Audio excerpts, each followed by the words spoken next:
This podcast contains adult themes and graphic violence. Listener discretion is advised. A commercial-free version of this podcast is available on Patreon for $1 per month. Patreon.com/Beyond Contempt podcast. I'm Renee, and this is Beyond Contempt True Crime.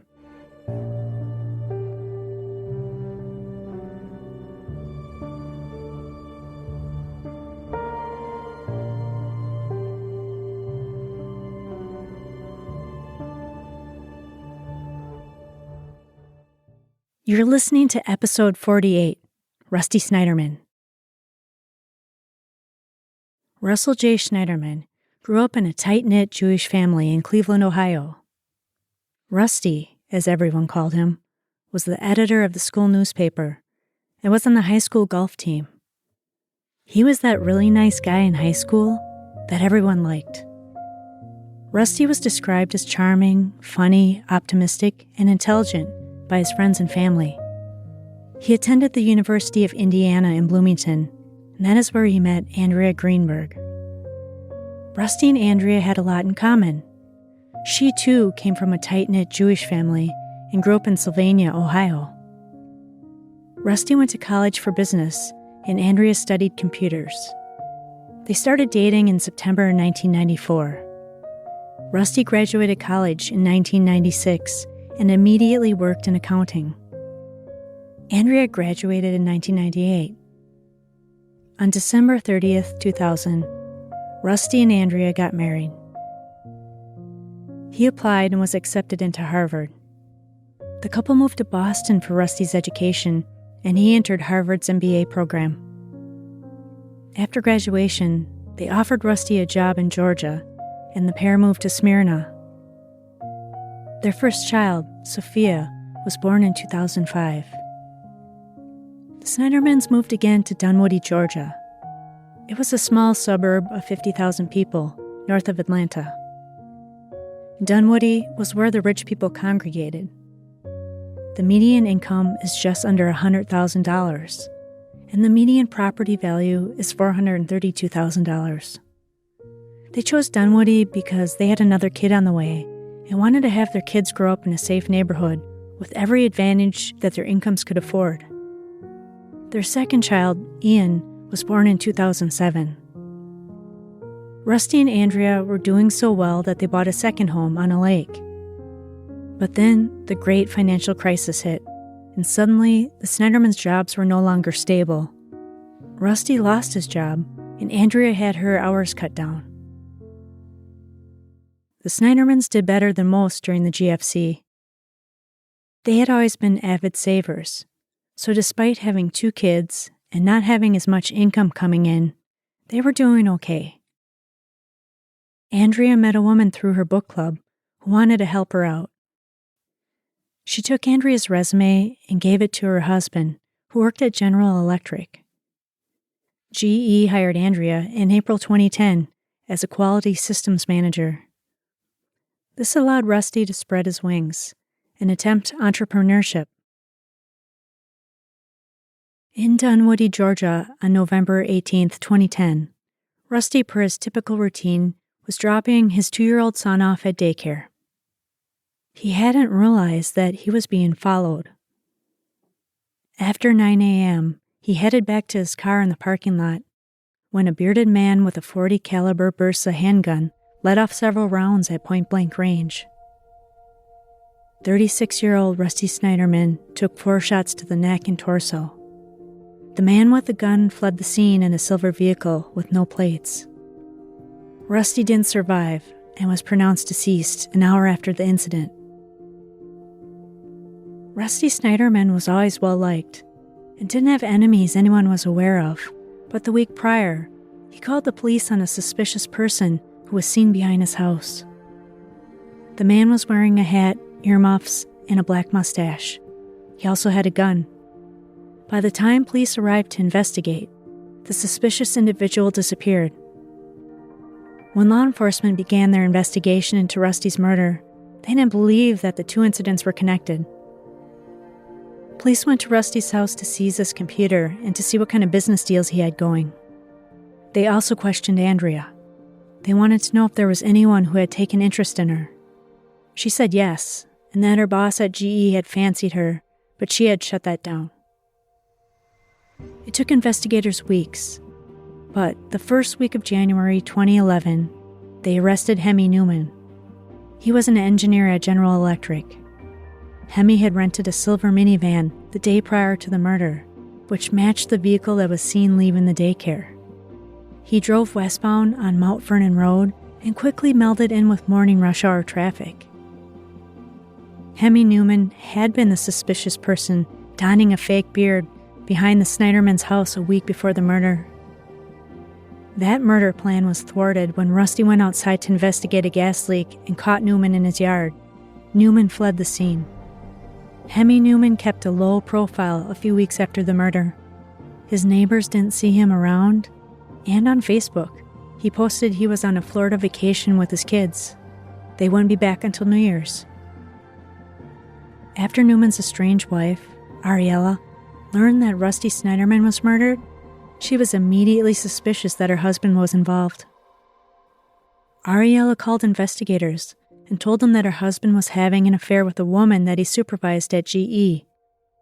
And that woman was Rusty Sneiderman's wife. Ironically, Ariella was trying to help the Sneidermans, who were struggling to find adequate jobs and had 2 young kids to care for.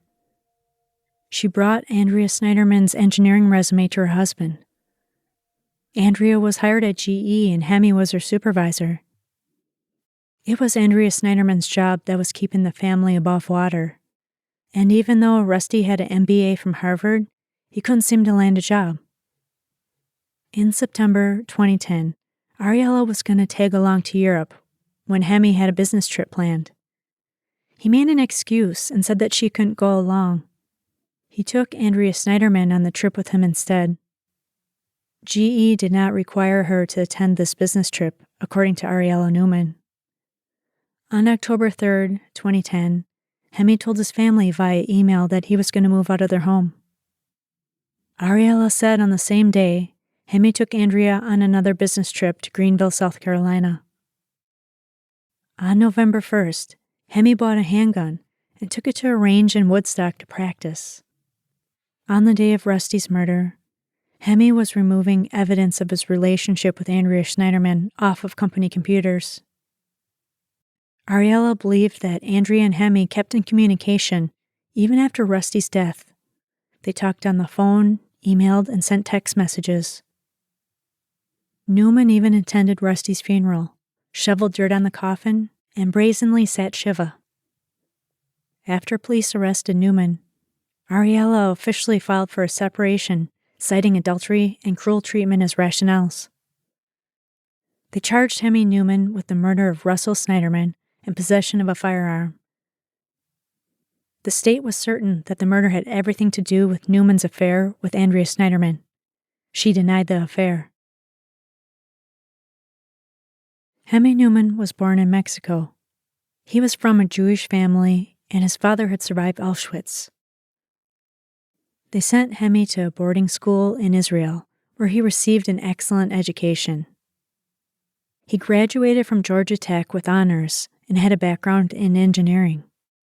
In the late 80s, Hemi lived and worked in Israel. This was where he met a school teacher named Ariella, whom he married and had 3 kids with. Hemi took a job working for General Electric in Atlanta, Georgia, where he managed their nuclear reactor and solar panel programs. He was a high-ranking member of GE's management team, and this paid well enough that he could live in an affluent neighborhood. Despite Hemi making good money, he was in financial distress. The Newmans were living above their means in a large house.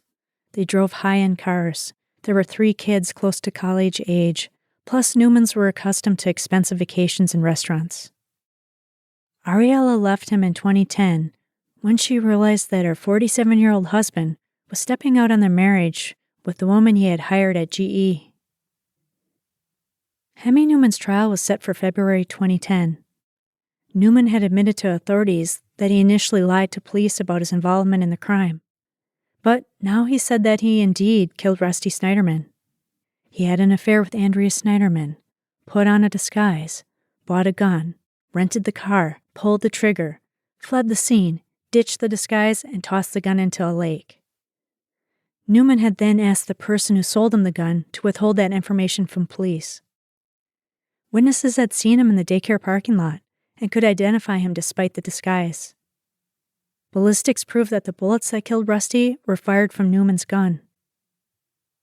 This trial received a lot of media coverage, and many people were drawn to the salacious nature and circumstances surrounding the crime. There was a purported love triangle. Some called Andrea Sneiderman a black widow. All the people involved were professionals and had a lot of cachet in their communities. Andrea denied her involvement in the crime and denied the affair.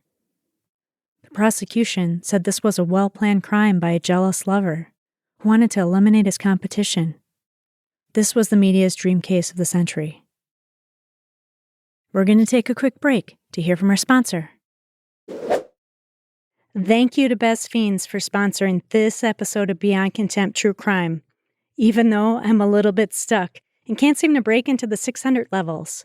But hey, I've never been on that high of a level before with anything in my life, so don't worry, I'll keep at it. I like to sneak a few extra games in when I need to take a break, especially from watching too many true crime TikToks, which is like my new favorite thing. Best Fiends is endless fun with thousands of levels to play and countless cute characters to collect. It's a casual game that you play on your phone, and you don't even need to be tethered to Wi-Fi because you can play it without an internet connection, which is great for me because my internet provider sometimes drops the ball. The challenging levels will help you maintain your A game and will keep your noodle sharp. More importantly, I know you will enjoy this game, so download Best Fiends, free on the Apple App Store or Google Play. That's friends without the R, Best Fiends. Now, back to the show. Hemi Newman ultimately entered a plea of not guilty by reason of insanity. He said he couldn't tell the difference between right and wrong because of his mental illness. When Dr. Pamela Crawford walked into the jail to interview Mr. Newman, she was skeptical that she was dealing with an individual who truly met the criteria of being legally insane. Dr. Crawford was a skilled Emory University-educated forensic psychiatrist. Newman said at first he wanted to stab Rusty to death, but he thought better of the idea as it would create a mess. He thought about staging Rusty's death or perhaps poisoning him, but these ideas were too involved and were not guaranteed to work. Newman decided instead to purchase a gun and shoot Rusty at close range. It was a slam dunk of an idea in his mind. This whole interview had been videotaped and was played in front of the jury. When Dr. Crawford spoke to jurors, she frankly told them that people who are insane are impulsive.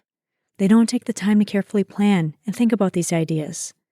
She said a person who was truly delusional would not have evaluated various methods to kill someone. Dr. Crawford was of the opinion that the defendant was not insane, and the use of this as a defense was a lie. Many of Newman's co-workers and friends testified they had not witnessed him exhibit signs of mental illness. Dr. Adriana Flores was a forensic psychologist for the defense, and unsurprisingly, she came to an opposite conclusion. Hemi Newman was legally insane in her professional opinion. He was delusional, and she believed he had undiagnosed and untreated bipolar disorder. The condition also ran in his family. Dr. Flores said he had an uncommon condition called erotomania. It is a disorder where the mentally ill individual harbors delusions that another person is infatuated with him. Newman said that an angel told him that the Sneiderman's children were really his kids and needed to be protected. When the angel spoke, it was none other than the British-Australian singer Olivia Newton-John. Newman additionally received a visit from a demon who spoke in the bass baritone voice of singer Barry White. The demon told him that he had to kill Rusty to protect the Sneiderman's kids, and he had to wear a disguise so Andrea Sneiderman wouldn't know that he was the person who killed her husband. The defense had a second forensic psychologist, Dr. Tracy Marks, back up the findings of Dr. Flores. She too believed Newman experienced delusions when he shot Rusty Sneiderman, and had a broken moral compass that couldn't differentiate right from wrong. Andrea Sneiderman's lawyers begged her to not testify, but she did not heed their advice and took the stand anyway. She was hired at GE early in 2010, and in a few months had racked up 1,500 messages with Hemi via call, text, and email. They had shared many work dinners and trips. The prosecution accused her of being dishonest and leading detectives down incorrect paths, which delayed the arrest of Hemi Newman. They wanted to know why she told no one at GE that her boss, Hemi, was making sexual advances on her. Andrea said that she never complained to HR because it would have resulted in her being fired, and she needed that job. She admitted to holding hands with Hemi one time, but was racked with guilt because she felt it betrayed Rusty. After Andrea had testified, the judge banned her from court because he felt that she was being disruptive and made inappropriate contact with another witness. One of Andrea's best friends prior to the murder was Shayna Citron. Shayna gave testimony about Andrea being checked out of her marriage. She said Andrea lit up when she talked about her boss, Hemi, and seemed to have little affection when Rusty's name came up. After Shayna finished her testimony, Andrea embraced her. During that embrace, Andrea threatened Shayna for betraying her. It was difficult to say if it was her general defiance to being questioned, or her inability to provide honest answers when being investigated, or her brazen attitude that led her to threaten her friend who testified about the cracks in her marriage. Regardless, it all must have rubbed the prosecution the wrong way because they laid serious charges at Andrea Sneiderman's feet.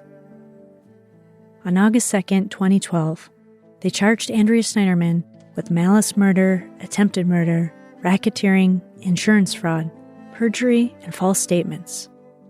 She entered a plea of not guilty. Andrea's attorneys convinced the judge that she wasn't a flight risk. The prosecution was worried that she would run because of her affluence.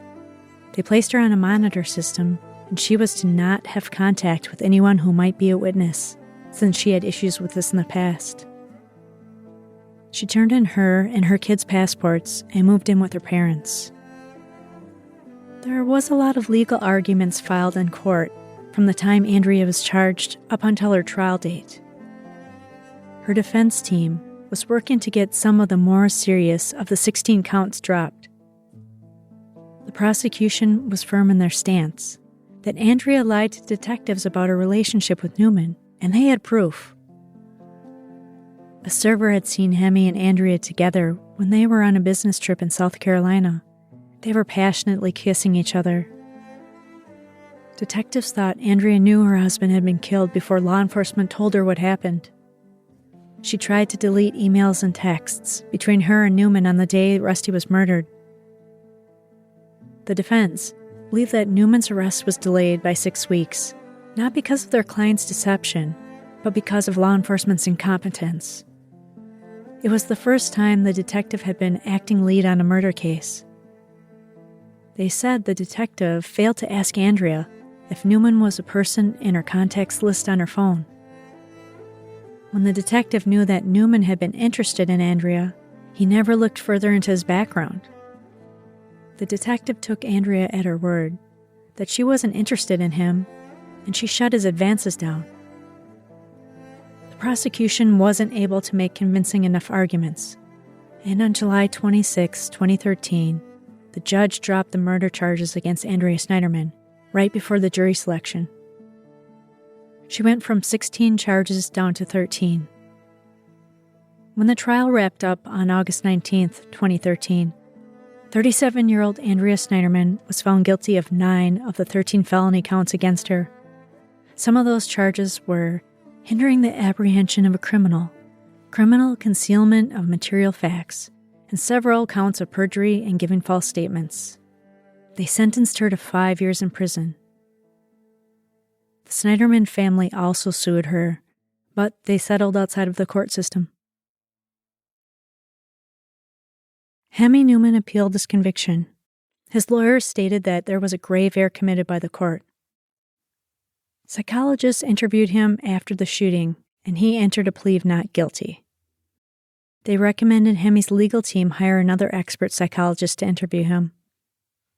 The second evaluation led Newman to change his plea to not guilty by reason of insanity. The prosecution subpoenaed the original psychologist's records that included the evaluation of him and also statements he made to them at a jail meeting. This information was protected by attorney-client privilege and should have been confidential. On March 17, 2014, a judge denied Newman's appeal. The case made its way up to Georgia Supreme Court. On June 15, 2015, in a 6-1 vote, the court decided that this was indeed an error made by the trial judge and reversed Hemi Newman's conviction. His second trial took place in August 2016, and on the 23rd of that month, the jury found him guilty of malice murder and firearms possession while committing a felony. He received the same life sentence without parole. A 5-year sentence for the gun charge was to run consecutively. Hemi Newman's money ran out, and he told the court that he could no longer afford his legal defense. The judge told him that he was entitled to a public defender. Newman appealed the conviction from his second trial.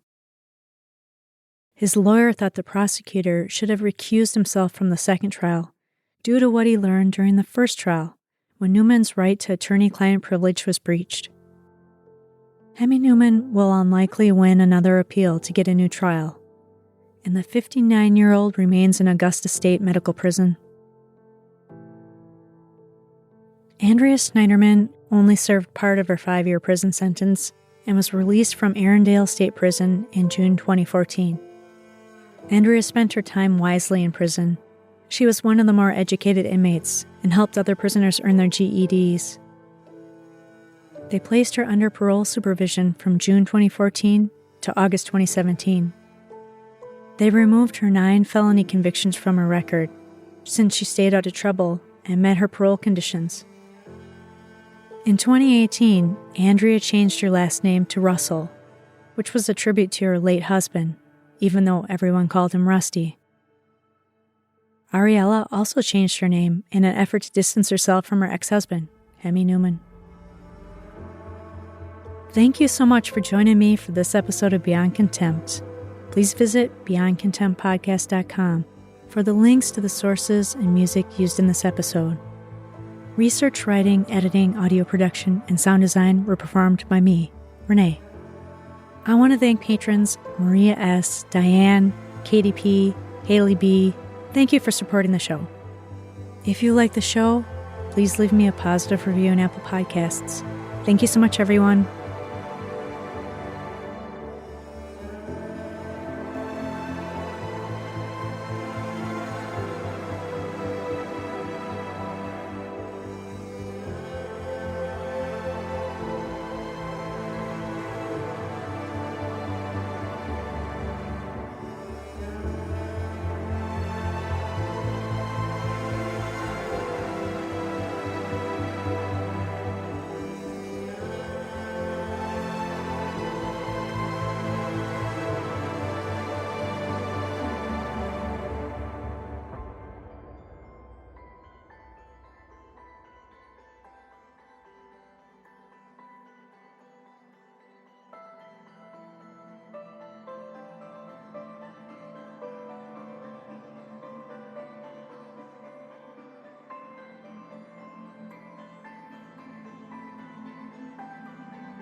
I'm Paige, the host of Reverie True Crime. I tell stories of helpless victims, vicious killers, predators watching their prey before they strike, survivors, petty crimes, people we think we know who do the unthinkable, and the dangers that lurk not only in the dead of night, but in plain sight and the light of day. Every once in a while, I'll also tell stories of the frightening paranormal, elusive cryptids, haunted locations, and conspiracies that may be silly or thought-provoking. You can listen to Reverie True Crime wherever you're listening to this podcast. Feel free to follow me on Twitter at Reverie Crime Pod, Facebook, Instagram, and even Tumblr at Reverie True Crime. Remember, stay safe, be aware of your surroundings at all times, and take care.